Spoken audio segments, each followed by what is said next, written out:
بیسەران و بینەرانی ناوەندی توێژنەوەی سبەی ئەم کاتتان باش. منەڵ شۆ عەبدولفەتاح خۆشحاڵم لە ئەڵقەیەکی دیکەی پۆدکاستی بەرەو هەڵبژاردن پێتان دەگەمەوە. ئەم ئەڵقەی پۆدکاستی بەرەو هەڵبژاردن باس لە دیدگا و تێڕوانینی هێزێکی سیاسی پاشخانی ئیسلامی دەکەین کە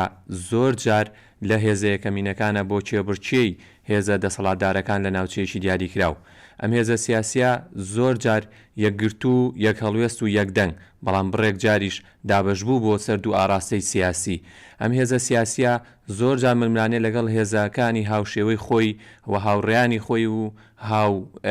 دیدانی خۆی کە پاشگیری ئیسلامیان هەیە ململانەی تون دەکات لەسەر بەدەستێنانی کورسی. بڕێک جاریش هاوکار و هاوپەیمان و یارمەتی دەریانە. ئەو هێزە سیاسیەش یەکگرتووی ئیسلامی کوردستانە. میوانی ئەمەڵقەیەشمان مامۆستا مستەفا عەبدوڵڵا سەرۆکی لیسی بازنەی پارێزگای سلێمانیە. زۆر بەخێربێی مامۆستا. خۆشحاڵین مامۆستا. ئەگەر لەوە دەست پێ بکەم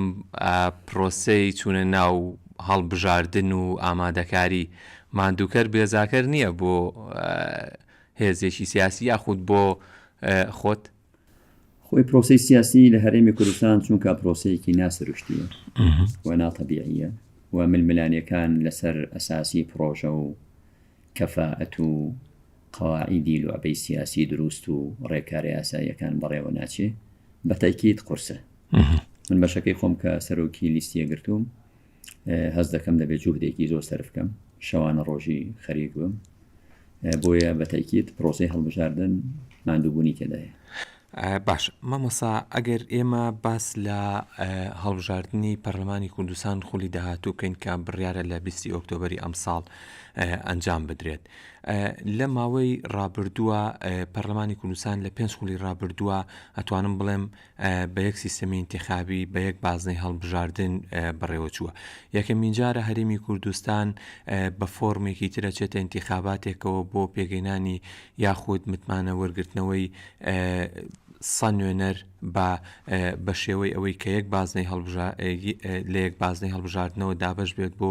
4 بازنەی هەڵبژاردن و لە هەمان کاتیشە 11 کورسی کۆتاکان نەمێنێت کە ئەم 100 کورسیە کە 95 کورسی گشتیە دابەشەوێ بەسەر هەر 4 بازنەی سلێمانی و هەولێر و دهۆک و هەڵەبجە. لەو 100 کورسیە 5 کورسی بۆ کۆتاکانە کە دوانی لە پارێزگای هەولێر و دوانی لە سلێمانی، یەکی لە پارێزگای دهۆک. پرسیارەکە ئەوەیە گۆڕانی ئەم بازنەی هەڵبژاردنانە لە یەکەوە بۆ 4 لابردنی 11 کورسی کۆتاکان یەکگرتووی ئیسلامی کوردستان چۆن خۆی گونجاندووە و خۆی ئامادە کردووە بۆ ئەم فۆرمەلە هەڵبژاردن و ئایا کاریگەری نابێت بۆ سەر ئاستی ڕێژەی دەنگ و کورسەکانی ئەم هێزە سیاسیە؟ بە تایبەت جەنابێزانی یەکێک لە لایەنە سلبیەتەکانی ئەم دابشبوونی بازنەکانی هەڵبژاردن بۆ هێزانە کاریگەری سلبی هەیە کە دەنگەکانیان دابش بووە و لێک ناوچاکۆ نەکراوەتەوانێ. ڕەنگە مەسەلاگەر ئێوە یەک بازنە بووایەتان توانیایە لە هەموو هەرێمی کوردستان دەنگەکان کۆکەنەوە لە بری 5-6 بێنن، لە بری 7-8 بێنن. چۆن خۆتان بۆ ئەم گۆڕانکاری ئامادە کردووە؟ بەڵێ ئێمە ئەو سیستەمە نوێی هەڵبژاردن کە هەرێمی کوردستان کراوە بە 4 بازنە زۆر بە گونجاوی دەبینی و بە نزیک لە ڕاستی دەبینی و پێمان وایە هاوڵاتی و دەنگدەر مافی خۆی باشتر دەتوانێت لە سنوورەکەی خۆی بەرقەرارکە. پێمان وابوو کاتێک هەرێمی کوردستان یەک باز نەبوو دەسەڵاتداران باشتر دەیانتوانی تەلاعوب بە تەزویرەوە بکەن. مەسەن هێزێک ئەگەر لە بادینان سندوقەکانی پڕ کرد بە دەنگ و بە خەڵکی خۆی کاریگەری لەسەر قورسایی سلێمانی دەبوو، هەولێر دەبوو، هەڵەبجە دەبوو و بە دەنگی ئەوێ خەڵکی قیمەتی کورسی لێرە بەرز دەکردەوە و پێمان وایە ئێستا سیستمێکی زۆر دروستە 4 پارێزگایە. ئەو 4 پارێزگایە لە سنووری خۆی خەڵکەکە کاندیدەکانی دەناسێ، سنوورەکەی خۆی گەرم و گوڕی دروستەکە، ئەو خەڵکە نوێنەرایەتی ئەو دەڤەرە دەکا، ئەو پەرلەمانتارانەی لەو دەڤەرە دەردەچن لەو پارێزگایە دەدەچن نوێنەری ئەو پارێزگایان. بۆیە بە هەموو پێوەرە زانستیەکان زۆر دروسترە و ئێمە مامۆستا لێ پرسیارێک دێتە پێشەوە، یعنی ئێوە وەکو هێزێکی ئیسلامی بەشدار لە هەڵبژاردنەکانی ڕابردوو کاندیدتان لەسەر ئاسی ناوچەکە کردوواتە خەڵکی ناوچەکەتان کاندید کردوویان نەخێر ینی ناوچەکانی تر ناوچەیە بۆ ناوچەیەشی ترتان بردووە مەسەر لە هەڵبژاردننی ئەنجومێنرانی عێراقا لە ناوچەیە کاندیدتان کردووە کە خەڵکی و ناوچەیە نەبووە خۆی لە عێراق ئێمە وامان نەکردووە بەڵێ بۆ نمونە لە عێراق دکتۆر موسانامان پاڵاوت خەڵکی هەڵەبجە بەڵێ مامۆستا دارامان پاڵاوت خەڵکی سلێمانی بەڵێ لە بادینان پاڵێوراوەکانمان هەمویان خەڵکی دەڤەرەکانی خۆیان بوو بەڵێ و ئێمە پێمان وایە وەکو سەرەتاش ئاماژەم پێکرد ینی پارێزگای هەڵەبجە بنمونە وەربگرین ناکرێت پارێزگای هەڵەبجە پارێزگایەکە و ئەگەر یەک باس نەبێ کەس لە پارێزگای هەڵەبجە نەبێتە پەرلەمانتار بەڵام لە شوێنێکی تر بە دەنگی شوێنێکی تر کەسێکی تر ببێ پەرلەمانتار بۆیە دەڵێم ئەوە لە سەواب و لە ڕاستی نزیکە هەموو پارێزگاکان نوێنەری خۆیان هەیە مەسەڵەن پارێزگای سلێمانی بە نمونە وەرگرە خەڵکی سلێمانی دەنگ دەدا بەو کاندیدانی کە خەڵکی پارێزگای سلێمانین و لە دەڤەرەکەن بەیانی لە پەرلەمان نوێنەرایەتی ئەو دەڤەرە دەکەن باشتر دەتوانن بەدەم ئەرکەکانیانەوە بن لە دەڤەرەکە و ئێمە لە یەکگرتووی ئیسلامی کوردستان چوار بازنەیەکە بە بەرژەوەندی هێزێکی وەکو خۆمان دەزانین بۆ چونکە ئێمە لە هەر چوار بازنەکە جەماوەرمان هەیە و دەنگ دەرمان هەیە و ڕێخستنمان هەیە بەڵام مامۆستا دوجار لە دوایین هەڵبژاردنە لە پایتەختی هەرێمی کوردستان کە شوێنێکە نەتانتوانی کورسی پەرلەمانی ببەنەوە ڕەتی بە جۆری یاساکەوە بێ و خۆ ئامادەکردنەکانی یەگرتووە بێ و لە هەندێک هەولێرش کراوە بە 5 باسنە ئێستا یەک باسنەیە دەنگەکانی ئێمە لە هەولێر کۆ دەبێتەوە لە سنووری یەک باسنەدا بەشی چوار باسنە نابێ بۆیە ئەگەر مەجالم دەی یەکگرتووی ئیسلامی کوردستان بە حکمی پێکاتەکەی بە حکمی سەر تاسەریەکەی لە هەر چوار بازنەکە مەجالی منافەسەیەکی جددی هەیە ئەگەر هەڵەبجە بنمونەوە بگرین 3 کورسی بۆ دانراوە ئێمە پێمان وایە لە 100 کورسیەک لە کورسەکانی هەڵەبجە لەو 3 کورسی ئەمەیەکێکیان دەپەین بینە سلێمانی بە هەمان شێوە دەنگمان نافەوتێ بەڵکو کورسی زۆریش دەپەین هەولێر قسەت لەسەر کرد هەولێر ڕابردوو کرابوو بە 4-5 بازنە وابزانم 4 باس نەبوو بەڵێ عەفوان ئەو جاری یەک بازنەیە و کاندیدی سەرتاسەری بۆ پارێزگاکەمان جۆرا جۆردانەوە لەوێش دەگەینە کورسی و دەنگمان نافەوتێ لە بادینانیش خۆ دەزانی کلاسیکۆی بینی پارتی و یەکگرتووە یەکگرتوو لەوێ ئەگەر پارتی سوڵتە و دەسەڵاتی لێکەیەوە بە دیدی ئێمە لە بادینان یەکگرتوو یەکەم هێزی سیاسی جەماوەری مامۆستا بەڕاستی ڕەنگە ئێستا وەرگرێکیش کە گوێی لێمان بێت ئەو وەڵامە شۆکی کە ینی چۆن مەسەلە ئەبێتە هێزی یەکەم لە کاتێکا کە لە ماوەی ڕابردووە هیچ کات نەیتوانیوە لانی کەم ڕاستە منافسی یان ئەو هێزی دووەمە لە بادینانە بەڵام نەیتوانی و نیوەی دەنگەکانی هێزی یەکەمیش بێنێت چۆن ئەمە ئەکات لە کاتێکا کە ئەگەر قسە لەسەر بەڕێوەبردننی هەڵبژاردنەکان بێت 2010 ئەو کۆمیسیۆنە بەڕێوە برد کە یەکێک لە ئەندامەکانی ئەندامی جەنابتانن قسەم لەوەیە ئەگەر لە بادینان پارتی سوڵتە و پارەی لا نەبێ هێزێکی سیاسی طبیعی بێ کە ئێستا طبیعی نییە حکومڕانە حکومڕانێکی جۆرێکی شەدەستی بەسەر هەموو شتێکدا گرتووە ئەگەر منافەسەیەکی دروستی شەریفانەی دوو حیزبی سیاسی لە بادینان بێ بەدیدی ئێمە یەکگرتوو لە پێش هەموو هێزەکانە لە پێش پارتیشە بە مبەڕیری ئەوەی ئێمە لە هەڵبژاردننی ئەنجومەنی نوێنەران جیاوازیەک هەبوو لە هەڵبژاردنەکانی ڕابردوو تەزویر و گزی کاری کەمتر بوو ناڵین هەر نەبوو نزیک بوو لە نەبوون تقریبن کاندیدی ئێمە جەمال کۆچەر لە ئاستی هەموو پارێزگاکە یەکەم دەنگی هێنا لە کاتێکدا ئێمە لە بازنەیەکیش کاندیدماندانە نابوو لە بازنەی ئاکری و بەردەڕەشەوەنە کاندیدیشمان نەبوو وێ پێمان وایە قسەکەی من وانییە بڵێم ئێستا پارتی بەو هەموو دەسەڵات و پارە و ئیمکانیات و هێزی ئەمنی و زێڕەڤانی و تەدەخول لە دام و دەستگا یەکگرت و پێشی دەکەوێت بەڵام دەڵێم ئەگەر لە حاڵەتی طبیعی دوو هێزی سیاسی بەبێ ئەوەی دەسەڵات و پارەی لابێ بەبێ ئەوەی هێزی ئەمنی لابێ بەبێ ئەوەی تەدەخول بکە لە دام و دەستگای حکومی یەکگرت و جەماوەری ترە مەقبولترە لە ناخی جەماوەری وێ زیندووترە بۆیە ئێمە لەگەڵ هەموو ئەو دەسەڵاتانەی لای پارتیش هەیە لەوێ ئەو جار منافسەیەکی بە شیدەتی پارتی دەکەین. بەڵێ مامۆستا لە بەشێکی ترا پێم خۆشە لەسەرەوە بۆسین ئەوی ژەوەیە کە یەکگرتووی ئیسلامی کوردستان هاوشێوەی زۆرێ بەشێک لە هێزە سیاسەکانی تر لە هەرێمی کوردستانە بەردەوام لەگەڵ هەر پرۆسێژی هەڵبژاردنە ئەوەی کە لە دوای هەڵبژاردنە و جۆرێک لە جۆرەکان لە پێش هەڵبژاردنە پێش هەڵبژاردنیش قسەی لەسەرەکە بابەتی ئەنجامدانی تەزویر و یاریکردنی دەنگی دەنگدەرانە بەتایبەت لەلایەن هێزە دەسەڵاتدارەکانەوە. ئێمە زانین لە ماوەی 5 خولی ڕابردووە ئەو دامەزراوانەی کە هەڵبژاردنیان بەڕێوە بردووە هەندێک جار لەلایەن هەرێمی کوردستانەوە بۆ کە کۆمیسیۆنی باڵای سەربەخۆی هەڵبژاردن و ڕاپرسی بووە یەکەمینیانەوە بوو لە ساڵی 2010 بەڵام هەندێکیشان لە لایەن کۆمیسیۆنی عێراقەوە بووە مەسەلە 2005 کاتێک کە کۆمیسیۆن تازە دروستکرا بە پاڵپشتی و پشتیوانی نەتەوە یەکگرتووەکان. پرسیارە سەرەکیەکە ئەوەیە ئەو بابەتەیان ئەو پرسەی کە زۆرترین کات هەچ کاتێک کە دەنگکەم هات یەکگرتووی ئیسلامی کوردستان دەستی بۆ باویشەوەی کە ئاڵێت تەزویر کراوە. باشە خۆ لە هەڵبژاردننی 2010 یا خولی پێنجەمی پەرلەمانی کوردستان ئەو کۆمیسیارانەی ئەنجامەکانیان پەسەند کرد یەکیان یەکگرتووی ئیسلامی کوردستانە و دابەشی 5 حیزبی سیاسی کراوە. ئێوە چۆن لە بابەتی تەزویر و بەڕێوەبردننی پرۆسەی هەڵبژاردن بۆ ئەم خولە ئەڕوانن و ئایا جارێکی تر لە دوای دەرەنجامەکانی هەڵبژاردن ئەمە ناڵێنەوە بە خەڵک؟ بەڵێ پرسیارەکە دوو بەشە، بەشێک بۆ ڕابردوو بەشێک بۆ ئایندە. بەڵێ هەموو چاودێرانی سیاسی لە هەرێمی کوردستان و لە دەرەوە بۆ هەموو هەڵبژاردنەکانی پەرلەمانی کوردستان کەس نەبووە تێبینی و ملاحەزەی نەبوو بێ و دوور بوو بێ لە تەزویر و گزیکاری. هیچ کەسێک نەبوو ملاحەزەی نەبێ دەسەڵاتدارەکان خۆشیان زانیویانە. بۆ نمونە 2010 تەزویرەکە زۆر واضح و فازح بوو. چۆن نمونەی یەک بنکەی دەنگدانت بۆ بێنمەوە لەو سەرچنارە گردی سەرچنار من لەوێ دەنگ دەربووم خێزانم دەنگیدا لە بنکەیەک 3 مناڵشم دەنگیاندا 5 کەسی یەکگرتوو لەو ژوورە دەنگیدا لەو بنکەیە کوڕێکە من وێنەری سەر سندوق بوو لەوێ ئێوارە کە فەرزی ئەسوات کرا بە ئەلکترۆنی یەکگرتوو لەو بنکە 2 دەنگی هەبوو. لە کاتێکدا لەو گەڕەکە خۆلانی کەم دە 15 یەکگرتووی تریش لەو منتیقەیە هەیە لەو بنکەیە 5 کەسی ماڵی من دەنگیاندا لەو بنکەیە ئێوارەیە کە وەرەقە ئەلکترۆنیەکە دەرچوو 2 دەنگی هەبوو. چۆن تەزویرێکی ڕۆشن نییەوە؟ ئەی نەتیجە بۆ قبول کرا نەتیجە تەعنمان لێدا دژی بووین زۆر قسەمان لەسەر کرد مؤتەمەری سوحوفیمان لەسەر کرد بەڵام کاتێ تۆ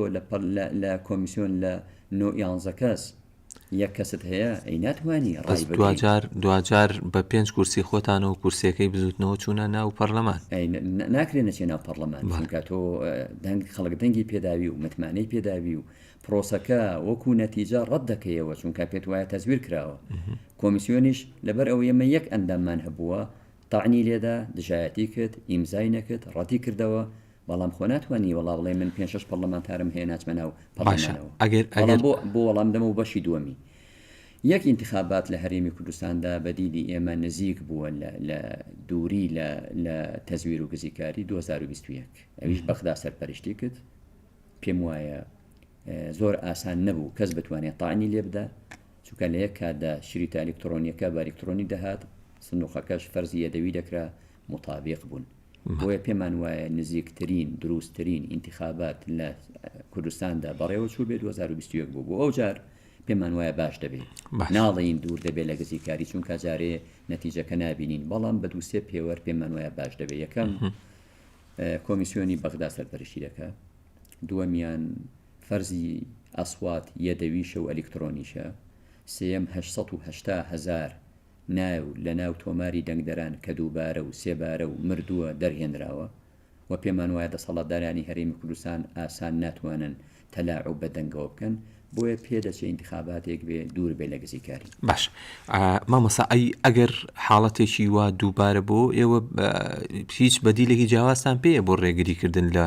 هەر هەنگاوێکی وە؟ ئێمە ئێستا محکەمەی فیدرالی هەیە جیاواز لە پێشتر ئێستا لەو ماوەیە محکەمەی فیدرالی لە بەغدا یەکگرتووی ئیسلامی کوردستان لەسەر باسی موچە لەسەر باسی بژێوی داوای تۆمار کرد لەسەری چوو پارە و موچەی لە دەستی دەسەڵاتدارانی هەرێم دەرێنە بردی بۆ بەغدا. پێمان وایە زۆر جیاوازە لە پێشتر داواکانمان دەبینە بەردەمی محکەمەی ئەمە فیدرالی. جوودێکی تەنزیمی ڕێکخراوەی تەنیا یەکگرتووی ئیسلامی کوردستان بوو یان خەڵک و گروپی سربەخۆشی تیا بوو؟ هەموو خەڵک شاهیدی ئەوەیە کە داواکە یەکگرتوو تۆماری کرد و دواتر داوای تریش تۆمار کرا.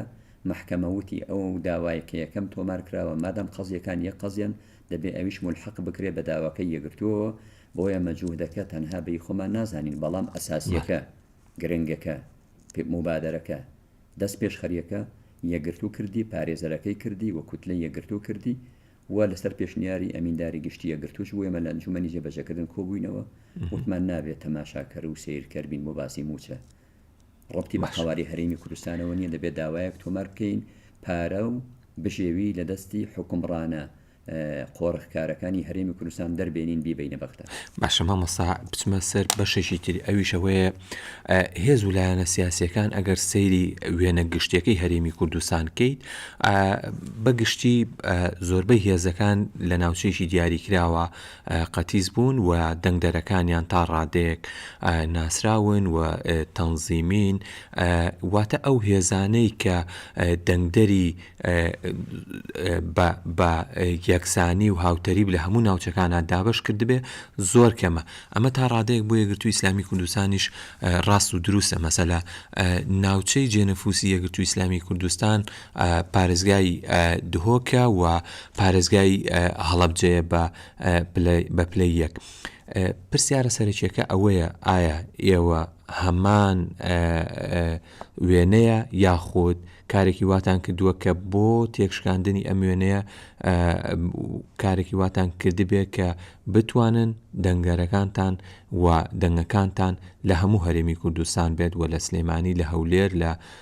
هەردوو پارێزگاکەی تر دهۆک و هەڵەبجە بێت؟ ئێمە دەنگدەرەکانمان و ڕێخستنەکەمان لە هەر چوار پارێزگاکە هەیە، بەڵام قسەکەی تۆ دەقیقە لە پارێزگای هەڵەبجە و لە پارێزگای دهۆک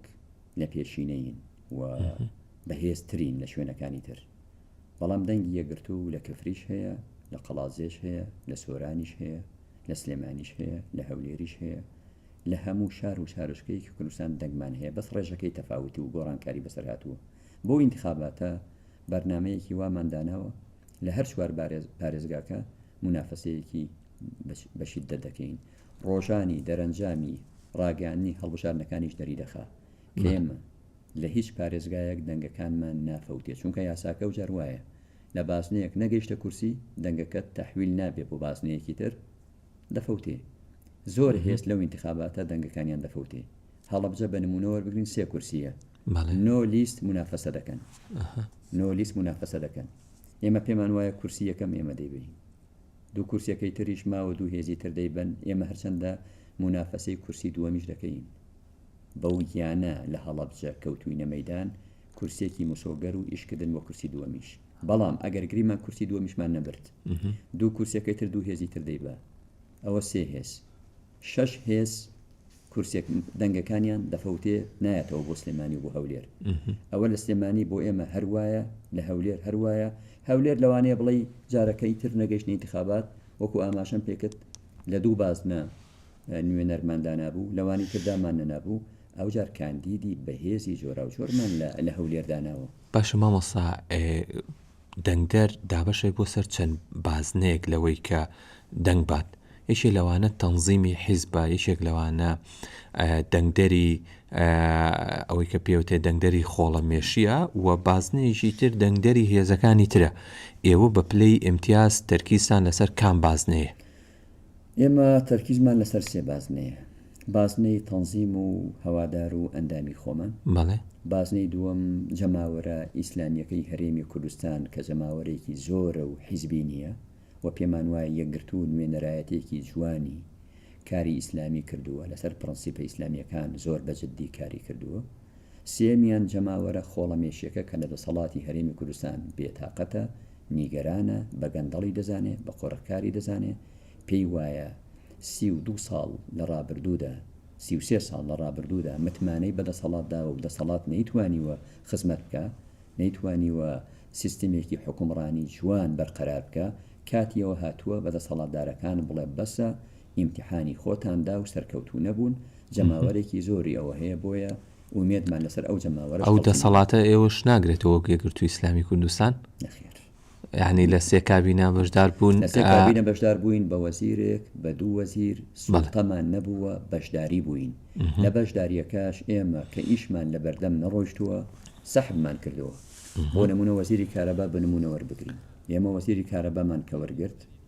بەڵێنمان لە حکوومەتی هەرێم وەرگرت کە کارەبا دەبینە قۆناغێکی باشتر بە مەرجێک ئاسانکاریمان بۆ بکەن پلانێکی وردی دانا وەزیری کارەبا لەگەڵ ستافەکەی بەڵام حکوومەت گازۆیلی پێنەدان پێداویستەکانی پێنەدان وتمان مادام ناتوانین خزمەت بکەین لە سوڵتەی ئەو وڵاتە بەشدارین ڕەتمان کردەوە. باش مامۆستا ئەگەر مێژوێشی کورتی خولەکانی ڕابردووی پەرلەمانی کوردستان باس بکەم کە یەکگرتووی ئیسلامی کوردستان تیا بەشدار بووە ئەوە بوو لە خولی یەکەمە بەهۆی بوونی بربەستی هەڵبژاردن نەتوانراوە بچێتە پەرلەمانی کوردستان لە خولی دووەمە بە لیستی هاوبەش بووە کە دەنگەکانی دیار نەبووە لە خولی سێمە بە هەمان شێوە خولی چوارەم 186,741 دەنگتانێناوە لە سای حوتی دەنگدەران بووە خولی پێنجەم دابەزیەوە بۆ 67,712 دەنگ لە سایە دوی دەنگدەران دوایین هەڵبژاردننی پەرلەمانی عێراق ململانێکی تونتان لەگەڵ هاوشان و هاو سیاسەتەکەی خۆتان کرد کە کۆمەڵی دادگەری بوو توانیتانە و کورسێت لەو بسەن و کورسێکی پەرلەمانی عێراق لە هەڵەبجە ببەنەوە پرسیارەکە ئەوەیە یەکگرتووی ئیسلامی کوردستان وەکو هێزێکی ئیسلامی سیاسی لە هەرێمی کوردستان بۆ لە بازنەیەکی دەنگدەران ناخولێتەوە ناتوانێت سوپرایز و شۆکی ئینتیخابی دروست بکات ئەمە پرسیارەکە یعنیارێکی وردە و لەجێ خۆیەتی دایمەن دەنگدان و هەڵبژاردن هەڵبەز و دابەز و هەڵکشان و داکشانی تێدایە سیاست وایە ئەگەر سەیری هەر هێزێکی تری سیاسی بکەین لە وڵاتی ئێمە بۆ هەمویان ئەو قاعیدەیە ڕاستە پرۆژێک پارتی دموکراتی کوردستان 50 کورسی هەبوو یەکێتی نیشتیمانی کوردستان 50 کورسی هەبوو ئەبینین ئێستا لە 18 کورسی و لە 20 کورسی قەتیسماوە ئەگەر مەجالم دەی بەس ئالێرا یەک ڕاگرتر بێ بەس 2000 هەر هێزی یەکەم و دووەمن ئێستا یەکەم و دووەم لە 50 بۆ 20 فەرقی زۆرە ئەگەر مەجالم بزوتنەوەی گۆڕان 25 کورسی هەبوو دوایی چی لێ هات ئەو هەڵکشان و داکشانانە هەن ئێمە دەبوو باشتر بووینایە بەڵام وەکو ئاماژەم پێکرد هەڵبژاردنەکان لە هەرێمی کوردستان بەڕێڕەوی دروستی خۆیاندا نەڕۆشتون یەک هەڵبژاردن لە عێراقدا لە هەرێمدا تەبیعی بوو کە 2021 بوو بینیت ئێمە لە 6 بازنە بەشداریمان کرد لە 4 بازنە سەرکەوتوو بووین 11 بازنە بوو هەرێمی کوردستان ئێمە لە 6 بازنە نوێنەرماندانە لە 6 داماننە لەو 6 لە 4 سەرکەوتوو بووین ئێمە ناڕازین لە دەنگەکانمان کە لە چەند ئینتیخابات هەکاتە دواوە بەڵام هەندێکی ڕەبتی بە خۆمانەوە بوو دروستە هەندێکی ڕەبتی بە جۆری ئینتیخابات و تەزویرەکەەوە بوو ئێمە لە 2018 هاتینە دواوە پاشە شێمان کرد بە 2018 تەزویرێکی ئەلکترۆنی ڕوون ئەنجامیدا بۆ موتی لە بنکەیە کە 5 یەکگرتووی ماڵێک دەنگی داوە 2 دەنگ خوێندرایەوە ئەی دەنگەکانی تەرچی بوو بۆیە پێمان وا بوو لە 2018 دەنگەکانی ئێمە 2 ئەوەندە بوو بەس ئەو تەزویرە ئەلکترۆنیە ئەو حاڵەتی بەسەر هەڵبژاردننی پەرلەمانی کوردستان لە 2018 هێنا بۆ یەکگرتوو وەکو ئاماژەم پێکرد حیزبێکی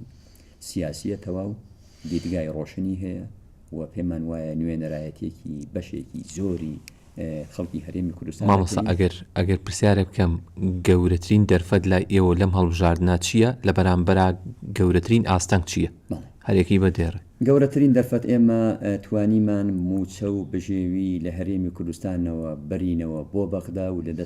لە دەستی دەسەڵاتدارانی هەرێمی کوردستانی دەربێنین و خزمەت بە 1,200,000 موچەخۆری هەرێمی کوردستان بکەین و داوا دەکەین موچەخۆران وەفایان بۆ ئەو بڕیارە گەورەی بەسەمە بوورە وەک بانگەشە هەڵبژاردن بەکارنێت چکە هێشتا بانگەشە دەست پێ نەکردووە فرسەتی دووەم یاساکە لە بەرژەوەندی هێزێکی وەکو ئێمەیە لە هەر 4 بازنەکە دەتوانین دەنگەکانمان بگاتە کورسی و دەنگمان نەفەوتی سێم وێنەی یەکگرتووی ئیسلامی کوردستان لە 6 ساڵی ڕابردوو ئەو وێنەیە کە ئۆپۆزیسیۆنێکی جددی بووە لە حکوومەت هاتە دەرەوە ئاستەنگەکانتان بەڵێ ئاستەنگەکانی بەردەم هەڵبژاردنەتە دەسەڵات هەرچی پارە و سەرۆت و سامانە بەکاری دێنێ وەکو جارەکانی تر لە ئێستاوە دەستی پێکردووە ئەو پارەی کە چەند موچەی نەداوە کۆی کردوتەوە بۆ ئینتیخابات کۆی کردوتەوە ئێستا پارە دابش دەکە فشار دروست دەکات لەسەر هەوادارەکان و دەنگدەرەکانی داوا دەکات کە وێنەی دەنگەکە بگرن کاوانە هیچیشی نەیاساییە نەڕوو دەدا چونکە مەجای ڕوودانیان نییە ئەو تەحەدیانە هەن بەڵام ئەو تەحەدیانە هەمویان تێدەپەڕێنین باشم مامۆستا ئەمە لەسەر بەشێکی تری بەرنامەکە بۆسم ئەویش بابەتی هەڵبژاردن و ژمارەیە لە ڕاستیە جەنابەت ئەزانیت یعنی پرۆسی هەڵبژاردن پێویستیشی زۆری بە بوونی داتا و ژمارەیە بەتایبەت توێژینەوە و ڕاپرسی و راپۆرتی ورد و زانستی لەبارەیەوەی کە ژمارەی دەنگەکان چۆنە چەنە و ئاراستە و خواستی سایکۆلۆژی دەنگدەر بە چه ئاراستەیەکە ئەمە ئالەمەوە ئەوە پرسم یەکگرتووی ئیسلامی کوردستان هیچ داتا و ئامارێکی لەبەردەمایە پێشبینی خۆی بۆ هەڵبژاردننی داهاتووی پەرلەمانی کوردستان چۆنە و ئەگەر پێشبینەکەشی ئەحتیما دەکاتە سەر چی لەو گشتیە دەرچین بچینە ناو ژمارەوە ئێمە بە حکمەوەی حیزبێکی منەظەمین و ڕێخستنمان لە هەموو شار و شارۆچکەیەک هەیە و بارەگامان لە هەموو شار و شارۆچکەیەک هەیە و بەشداری چەندەها هەڵبژاردنمان کردووە و عەدەدی تەنزیمی خۆمان لایە و هەوادارەکانمان لایە بەوانەوە دەتوانین داتای ورد لەسەر هەر شارۆچکەیە وەربگرین ئاستی دەنگدان و جەماوەر و هەوادارمان چەندە ئەوە داتا لای خۆمان هەیە و دەتوانین خاڵە لاوازەکانمان و خاڵە بەهێزەکانمان لە هەر شارۆچکەیەک دیاری بکەین ینی هیچ راپۆرتێکتان کردووە راپرسێکتان کردووە خاڵی دووەم داهاتووی کورسەکان چۆن دابەشە بێ ئێمە مؤسسەیەکمان هەیە بە ناوی سنتەری توێژینەوە و ڕاپرسی لە یەکگرتووی ئیسلامی کوردستان سەرکردایەتی سەرپەرشتی دەکات ئەندامێکی سەرکردایەتی سەرپەرشتی دەکات تا ئێستا چەند ڕاپرسێکمان لە ناو خۆمان و لە دەرەوەی خۆمان و لە ناو جەماوەر کردووە باڵانسی خۆمان لا ڕوونە کە لەو انتخاباتێکێک دەبین لە هێزە هەڵکشاوەکانی براوەکانی پەرلەمانی کوردستان باش مامۆستا ئەکرێت زۆر بە کورتی پێم بڵێ ئێمە ئێستا لە 2024 5 ساڵ پەرلەمانی کوردستان ئەدای کرد کە جەنابتان بە 5 نوێنەرەوە بەشدار بوون یعنی گەورەترین ئیمتیاز لە ئێوە لەو 5 ساڵات چ پرۆژە یاسایەک یان چ یاسایەک بووە کە ئێوە بتوانن بێنەوە بیخەنەوە بەردەم دەنگدەرەکانتان بڵێن لەسەر ئەساسی ئەم یاسایە دەنگمان پێ بەنەوانێ ئێمە 5 پەرلەمانتارمان بوو لە پەرلەمانی کوردستان بەڵام بە شاهیدی خەڵک 5 پەرلەمانتاری ئەکتیڤ و کارە یەکێک لە خاڵە هەرە زەخەکان پرساندنیان کرد بۆ سەرۆکی حکوومەت مەسرور بارزانی لەسەر باسی موچە و بژێوی کە موچە دواکەوتە بوو پارتی فشاری بۆ ئێمە هێنا وتی دەبێ ئەو ئیمزایانە سەحب بکەن چونکە نایەتە بەردەمی لێپرسینەوە وتیان یا دەبێ ئێوە ئیمزاکان واژۆکان ئەگەر ڕوخسەتم دەی واژۆکان سەحب بکەن یا دەبێ هەموو پۆستەکانتان مامەسا ببوورە ینی خۆمە ئەنجامێکی نەبوو ینی دوجار دەنگدەر سێری ئەنجامەکات بووی ئەرزت بکەم هەڵوێست گرنگە یا دەبێ پۆستەکانی بادینانتان لە جێگری پای بەڵام ئەم هەڵوێستە ڕەنگە دەستگایکی ئەلامیش بڵێەوە منیش راپۆرتێکی میدیایم لەسەر کردووە ینی ئیتیفا ناکا بۆ هێزێکی سیاسی ڕەتی بە راپۆرتەوە ڕەتی بە واقیع و بەشتی مەیدانی و بەشتی واقیعی و هەیە کە ئێمە هەموو پۆستەکانی بادینانمان ڕەت کردەوە هەموو پۆستەکان وازیان لە پۆستەکان هێنا لە پێناوی ئەوەی لە مامۆستا ئێستاشی لەگەڵا بێت یەکگرتووی ئیسلامی کوردستان لە ئیداری مەحەلی سلێمانی بەشدار و حزوری هەیە ئیداری مەحەلی سلێمانی ئەمەشەر دەسەڵات نییە زۆر جیاوازە لە ناو حکوومەتی هەرێمی کوردستان کە حکوومەتی هەرێمی کوردستان ئیدارەی هەموو هەرێمی کوردستان دەکات بۆیە ئەگەر مەجالی قسەکەم تەواو بکەم هەموو پۆستەکانی ئێمە ڕەتکرانەوە لە پێناوی مووقیفێک چی جیاوازە بینیت لەم دوو دەزانیەوە چی کرد ئەوە چیک ئەو مووقیفە ئێمە چی کرد ئەوە وای کرد حکوومەتی لاواز کرد دوای پەرلەمان کە ماوەی تەواو بوو یەکەم هێز بووین کە ئێمە سەحبمان کرد و بە ناشەرعیمان لە قەڵەمواتر لە بەغدا توانی ئاراستی حکوومەت بگۆڕێت حکوومەتی سابووتە کاربڕێکەرێکی لاواز لە بەردەمی بەغدا تەنها یەکیشی هەیە بریتە لە ئامادەکردنی لیستی موچەوەشی بۆ ناکرێت بەس ئەکرێت پێم بڵێ جیاوازی ئەم حکوومەتە کە جەناب ئەڵێ کاربڕێکە لەگەڵ ئەوەی کە پێشەوەی ئێوە پرساندن بکەن چی جیاوازە چی لاواز بووە جیاوازی زۆرە نەوتی بەسەر بەخۆ دەفرۆشت و سەرۆت و سامانەکە ئێستا نەوت نافرۆشێ قاچاقی فرۆشێ ڕۆژێک لە ڕۆژان ئەوەشی پێڕادەگیری ئێستا جیاوازە بە قاچاق بیفرۆشێ و بەندزیەوە بیفرۆشێ و بە خەجاڵەتیەوە بیفرۆشێ لەگەڵ ئەوەی بەیاسا و پەرلەمان دەنگی بۆ دابێ دووەم ئەو پەرلەمانەی هەرێمی کوردستان کە ویستیان ماوەکەیان درێژ کردەوە یەکێتی و پارتی بۆ ماوەیەکی نادیار ئێمە یەکەم هێز بووین دژایەتی ئەو درێژکردنەوە نایاسایەمان کرد چوینە بەغدا پەرلەمانیش بەو دەردەچوو حکوومەت بوو باش مامۆستا من نزیکە هەڵوێستن ئەوانە موقیفن کاریگەریان من نزیکە بوو لە کۆتایی بەرنامەکە پرسیاریشی دیکەم ئەوەیە کە باسم کرد لە بەشێک لە پرسیارەکانی تیشە ئەو ژەوەیە دەنگی هێزە ئیسلامیەکان بە تایبەت یەکگرتووی ئیسلامی کوردستان دەنگێکی جێگیرە و زۆر جاری ڕوو لە دابەزی نەکات یعنی ئەوە سوودوەرگرتنە لە سیستەمی انتخابیەکە یعنی کەمتر بەرزبوونەوەی بۆچی ئەمە گەڕێنەوانێ من سەرەتا ئاماژەم پێکرد هەڵکشان و داکشان لە پرۆسی سیاسیدا شتێکی سروشتیە یەکگرتوو تەنها لە یەک انتخابات دەنگی دابەزیوە لە 2010 ئەگینا دە کورسی بووە لەوێ بوو بە 5 بۆ چاوتان لە دابەزینە ئەی بۆ بەرز نابێتەوە ڕێژەی دەنگدەران بەرزە بێتەوە ئێوە بۆ بەرز نابنەوە زۆر ڕۆشن وتم تەنها لە هەڵبژاردنێ دەنگی یەکگرتوو دابەزیوە 2010 بووە کە هەمووی بریتی بووە لە تەزویرێکی ئەلکترۆنی لە 120 دەنگەکانی ئێمە لە ناو ئەو سندوقانە ئەلکترۆنیەکە خوێندوێتەوە نمونەم ڕۆشن پێوتی ئەگینا لە هەموو انتخاباتی یەکگرتوو دەنگەکانیشی و کورسەکانیشی بەرزبوونەوە بوون لە ئەنجومەنی نوێنەرانی ڕابردوو 2 کورسیمان کرد بە 4 لە 150 زیاد بووی بە سوودوەرگرتن لە سیستەمی انتخاباتەکە و ڕێکەوتنی نێوان هێزەکان بوو بە جێشتنی بازنەکانی هەڵبژاردن بوو نەک ئەوەی کە ژمارە کورسەکان لە بازنەکان دەکەی هەندێک جار استیفادە لە موقیفەکان دەکەی هەندێک جار سوود لە گەرم و گۆڕی جەماوەرەکەت وەردەگری هەندێک جار هەڵوێستە سیاسیەکان کاریگەریان سەر دەنگی بەرامبەرەکان هەیە هەموو ئەوانە کاریگەریان هەیە باشە مامۆستا لە پرسیاری کۆتاییمە ئەویشەوەیە کە پرسیارم کرد پێشبینی بۆ کورسەکانی داهاتووی پەرلەمانی کوردستان بەتایبەت بۆ هێزەکەی خۆتان وەرگرتووی ئیسلامی کوردستان چییە؟ پێشبینیمان ئەوەیە لە هەر چوار بازنەکە کورسی مسۆگەر دەکەین بە زۆریشەوە لە هەڵەبجە کورسی مسۆگەر دەکەین لە سلێمانی 4 تا 5 کورسی مسۆگەر دەکەین باڵێ لە هەولێر کورسی مسۆگەر دەکەین لە بادینانیش منافەسەی توند لەگەڵ پارتی دەکەین ئینشاءالله ڕێژەکەی کورسەکانمان زۆر زیاد دەبێت ناتوانم کورسی دیاری بکەم بەڵام پێم وایە دەنگی یەکگرتوو و کورسی یەکگرتوو دوو ئەوەندەی ئێستا زیاتر دەبێت واتە ژمارەی کورسەکانتان ئەکەنە 10 کورسی پەرلەمانی دەبۆ سەرەوە باشە کۆتا پرسیار بۆ دوای هەڵبژاردن پێگەینانی کابینەیدا ئێوە ئەو هێزە سیاسیا بن گفتوگۆکەن بۆ پێگەینانی کابینە و چوونە ناو حکومەت یاخودنە ئەو کاتە سەرکردایەتی یەکگرتوو بارودۆخ کاڵ دەسەنگی بەڵام خۆ ئێستا ئەبێت بە دەنگدەریش بڵێن ئایا ئێوە چاوتان لە دەسەڵاتیان ئەبنە هێزێکی معارەزە دائیمەن کە بەشداری انتخابات دەکەی بۆ چوونە دەسەڵات بەشداری انتخابات دەکەی بەڵام چ جۆرە دەسەڵاتێک